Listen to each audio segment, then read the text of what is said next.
bonjour. Essayons de conclure ce petit parcours sur la question politique et sur les rapports des sciences et de la politique.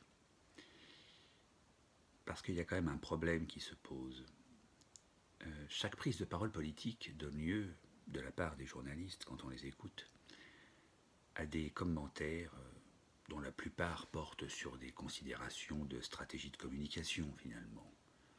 Ah, il parle à la gauche de son camp, il parle à la droite, il parle à la France du haut, à la France du bas. Pour la parole politique, on a vraiment l'impression, selon les journalistes, que le plus important n'est pas le message, mais le destinataire. C'est le destinataire qui permet de comprendre le message. Alors, la présence, je crois, auprès des hommes politiques, d'une armée de communicants, finalement, donne un peu raison aux journalistes. Les princes, par exemple, à la grande époque de la monarchie, les princes prenaient souvent un philosophe comme conseil. C'était un signe intéressant. Aujourd'hui, on ne trouve plus tellement de philosophes auprès de ceux qui nous dirigent, mais des directeurs de la communication, et même parfois, ça s'est spécialisé, des experts en images et en notoriété, voire en réputation. Voilà, les hommes politiques sont autant en souci de leur réputation que certains de nos collégiens. Ça, c'est peut-être l'effet des réseaux sociaux aussi. Donc, en fait, les journalistes ne déforment pas la réalité politique, ils en parlent telle qu'elle est. Ce qui veut quand même dire, du coup, que le but du message politique n'est pas de dire quelque chose à tout le monde, mais de s'adresser à quelqu'un, et à quelqu'un qui précisément ne semble pas être la nation, mais plutôt une partie, quelque chose d'isolé, de sectorisé, si vous voulez. Voilà. Un peu comme une femme qui finalement, voulant marquer son affection envers son mari, lui adresserait fréquemment des chéris, chérie, comment tu vas, etc. Voilà. Alors même qu'elle continuerait à adresser des monsieur grands comme le bras à tous les autres hommes. En d'autres termes, quand on parle à un destinataire qu'on a pris la peine d'identifier, on s'installe finalement dans une parole destinée à lui faire plaisir. On choisit des mots juste pour lui. On construit des phrases juste pour lui. Voilà. Quand on parle aux classes populaires, par exemple, mieux vaut leur dire que les patrons sont des exploiteurs, voire des salauds. Et puis quand on parle aux patrons, évidemment, mieux vaut dire le contraire, mieux vaut dire que les classes populaires sont des feignants, qui ne travaillent pas assez, ou pour vraiment leur faire plaisir et apaiser leur conscience morale, on peut aussi leur dire que leur enrichissement finalement profite à tous. Voilà ce qu'on peut faire. Voilà deux façons différentes finalement de dire chérie à quelqu'un selon la situation dans laquelle on se trouve. Bon. On entre donc dans une espèce de flatterie. Il faut flatter son destinataire pour qu'il vous écoute, sinon il ne vous écoute pas d'ailleurs, sinon il vous dit mais qu'est-ce que tu me racontes là, tais-toi donc, va-t'en au diable ou je ne sais quoi. Donc si on ne le flatte pas, il faut accepter d'être proscrit, condamné au silence ou au mutisme. Voilà. Alors c'est intéressant cette affaire de flatterie parce que ça l'a fait fonctionner un peu à l'envers. Hein. Vous voyez, avant, les courtisans flattaient leur roi. Maintenant, les hommes politiques flattent le peuple. Hein. C'est un peu le prix de la démocratie. Alors évidemment, Platon trouvait ce prix exorbitant, comme vous le savez. Hein. La démocratie ne pouvait à ses yeux que glisser vers la démagogie, c'est-à-dire la flatterie la plus basse du peuple.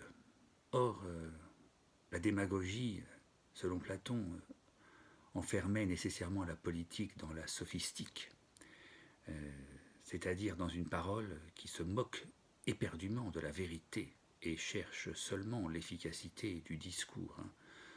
Le problème des sophistes n'est pas de savoir si ce qu'ils disent est vrai.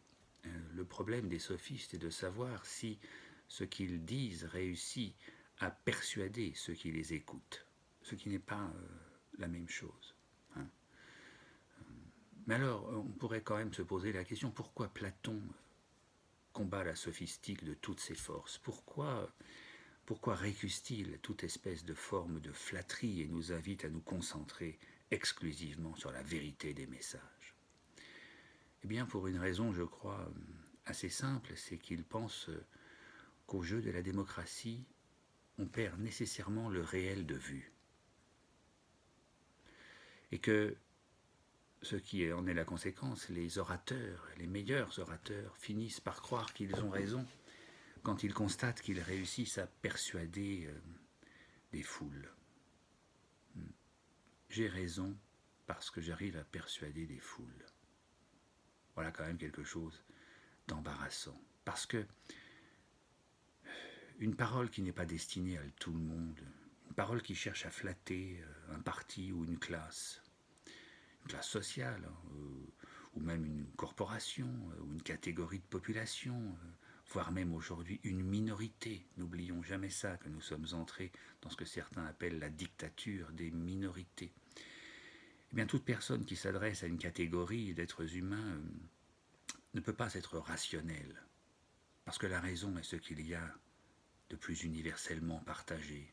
La raison est la même chez tout le monde. Si donc ma parole est rationnelle, tout le monde la comprend.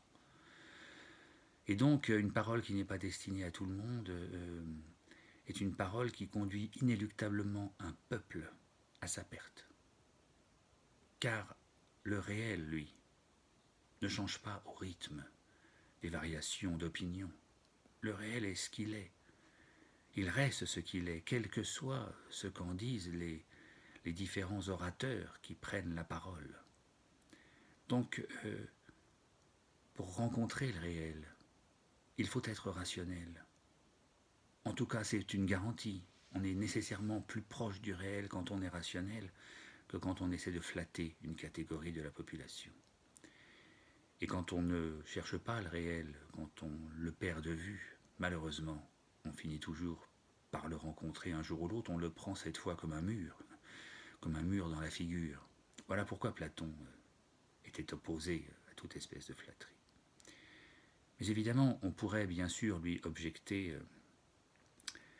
que le réel social n'est pas connaissable comme le réel naturel et qu'il obéit à d'autres lois, évidemment, et qu'à ce titre, la démocratie permet aux hommes d'assumer collectivement leur liberté, et leur liberté fait sans doute partie de la réalité. On aurait donc sans doute raison de lui objecter cela. Mais cette assomption collective de la liberté ne trouve pas sa vérité n'importe comment. Elle trouve sa vérité quand précisément elle parvient à être réellement collective. C'est pourquoi